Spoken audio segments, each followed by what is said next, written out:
Alright, so now let's look at the default behavior of all the firewalls. What I have done is I have built up a topology which contains all four firewalls.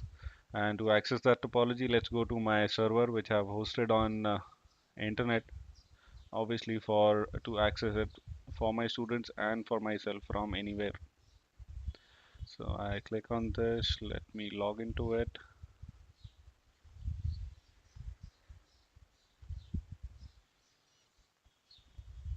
This is the topology that we have. Whoa. All right. Let me explain this topology first, and then we'll get into the details of the firewalls one by one.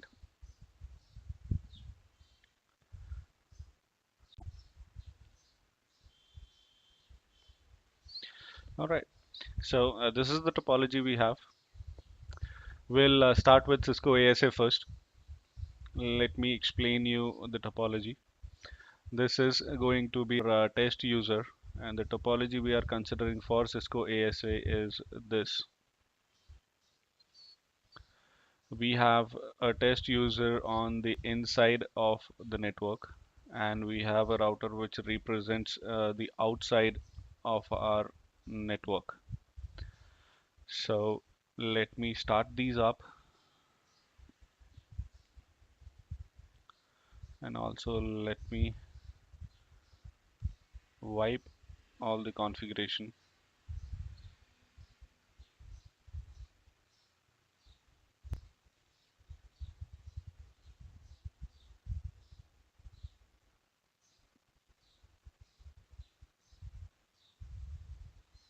So that we can start from fresh.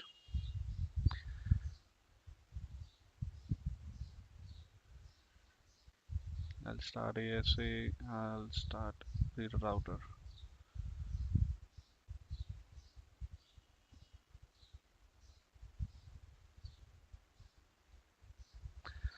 So you just have to click on these guys. So you just have to click on these to get access to the console of these devices. And the best part and the awesome part is you don't need any client software for this. You can do this in your web browser.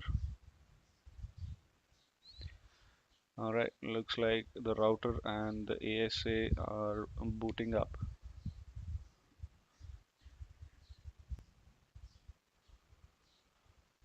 I think it's almost done.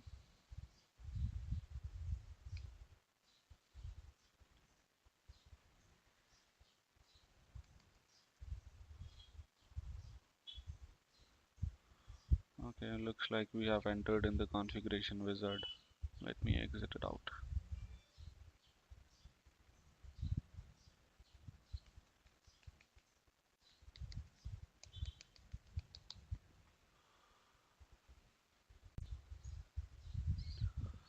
Okay, I've restarted the firewall. Let it boot up. In the meantime, we will configure the router as per our topology.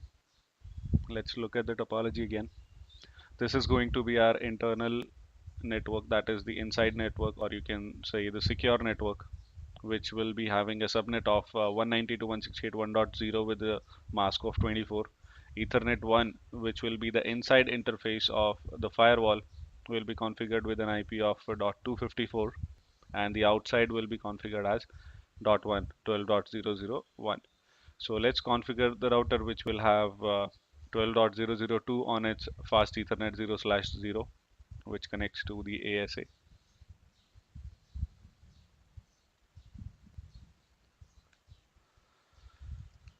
So that's pretty straightforward configuration on routers. I go to fast Ethernet 00 and give the IP address along with the mask, do a no shut. I also give the static route, IP route 192.168.1. Our PC here is 1.1. So what I'm doing here is I would like this router to have a route to reach 192.168.1.1, because by default it will only be having routes for 12 network, which is the directly connected network. So that's 1.1 with the mask of 32, and the next hop that I want is to be the firewall interface, which is 12.0.0.1. So that's all for the router. I'll write the configuration. I'll go to ASA pre-configuration firewall through interactive prompts, which is the configuration mode. I don't want this to go through this, so I do a no here. This enters in the usual prompt. This is the default prompt of Cisco ASA, guys. This is more or less like your Cisco routers only. It has three modes: enable mode, user mode, and configuration mode. To enter, same thing, we have to do enable, but the different here is it asks for password, but by default there is no password, so you just have to hit enter and you are in the privilege mode. Obviously you can give the password here, but for now we will stick to the default configurations only, like giving the IP addresses and checking the flow. I'll go to the configuration mode of it. I'll go to interface Ethernet 1, which is this interface Ethernet 1, and I will configure it to be 192.168.1.254 and Ethernet 0 with 12.0.0.1. So there are certain things, guys, that I need to keep in mind here. Ethernet 1 IP address 192.168.1.254 with a mask of 24, and I do a no shut. This is not enough. What I have to do is I have to do a few more things. To bring Ethernet 1 up, I would require IP address, which I've already given. I would require no shut command, and I would also require a security level to that particular interface and a name to that particular interface, which is Ethernet 1 in our case. So what is the security level concept? Security level concept is from 0 to 100, you can give any security level to a particular interface, and the concept is from higher security level to lower security level, all the communication is allowed. It will exempt all the policies and it will be allowed, but the communication which goes from lower to higher will hit all the policies, and we will have to explicitly allow it through the policies. So in our case,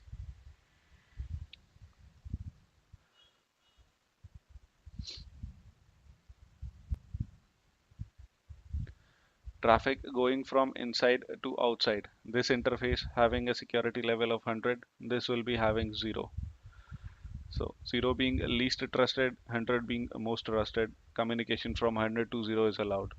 Return traffic will also be allowed, but the new connections which are trying to get through the firewall from 0 to 100 will not be allowed. They will have to be allowed through policies.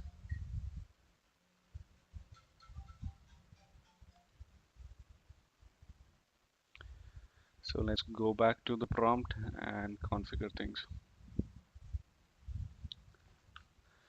I will require security level, which I can give 100 because Ethernet 1 is our internal interface, and I'm also gonna give a name inside.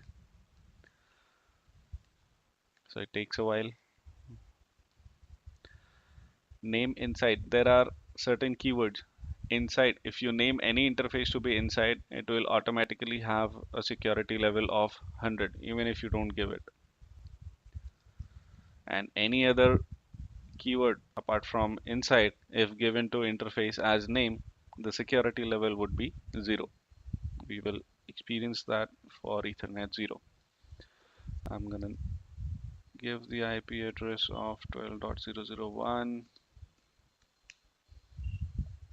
do a no shut, name if outside. Name if is the command to give name. And there you go. Security level for outside set to 0 by default. If I would have given inside here, it would be 100 by default. So let's get out of here, and saving is same as routers. And if you want to show the interfaces in routers, you issue command show IP interface brief. That doesn't work here. It's slightly the other way around. It is show interface IP brief. Yeah, that's kind of crazy, but that's how it is. 12.001, 192.168, 1.254 looks good. Now when we have given IP addresses to the interfaces, let's look at the routing table of the firewall. Show route is the command, and you can see 12 network and 192.168 1.0 network is directly connected on their respective interfaces. Okay, and firewall for this particular topology does not require any specific route, as it can reach 192.168 1.0 and 12.0 as they are directly connected. All right, so let's check on this test user if he can reach 12.002, which is outside of our network. I go to CMT, I do a ping 12.0.0.2, and we are not able to ping. So let's look at why are we not able to ping this. Let's look at the IP address first. Although there's a script which tells me what is the IP address on your machine, but still, to be double sure, let's look at in the properties. This is an IP address of 192.168.1.1, and the default gateway is 1.253, which we do not want. We want the gateway to be 1.254, which is our firewall. So I'll change this.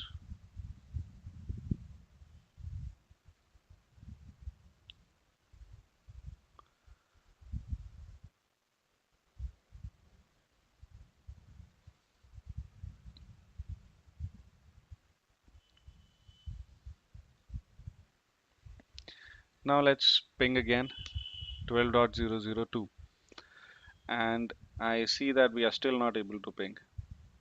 But now there is a difference in the error. Earlier it said that reply from 1.1 destination host is not reachable, but right now it is reachable, but there is some other problem. That's why we're getting request timed out.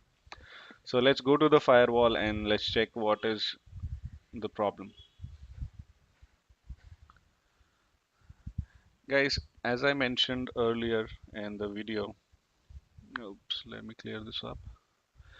From the inside of my network, if anything goes through the firewall to internet, it will be allowed, as this is going from 100 to 0, but the firewall is definitely not allowing ICMP. Yes, this is an exception. The stateful inspection, Cisco ASA does stateful inspection, but by default it does not do this stateful inspection for ICMP traffic.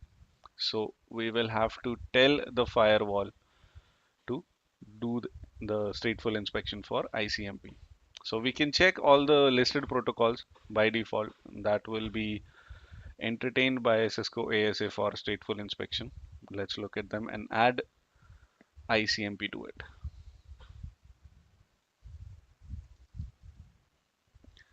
You do a show run, and at the end of the configuration, what you see here is there is a policy map which has listed all the protocol names which are going to be statefully inspected by the ASA. So we don't see ICMP in this. There are two options to add ICMP to it. One is you go to policy global, go to class inspection default and write inspect ICMP. And there is a better way to do it. What you can do is you can use the fixup command, fixup protocol ICMP. So the message is converting fixup protocol ICMP to MPF commands. MPF is a modular policy framework, which is displayed over here. Modular policies.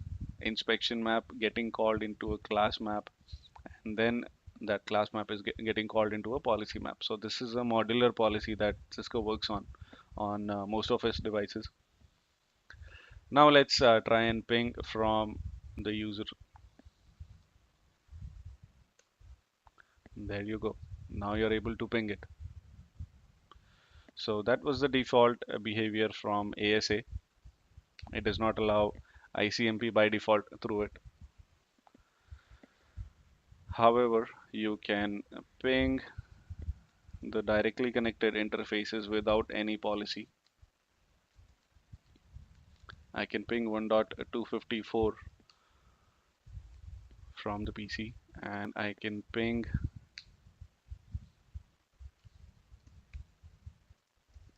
12.0.0.1 from the router.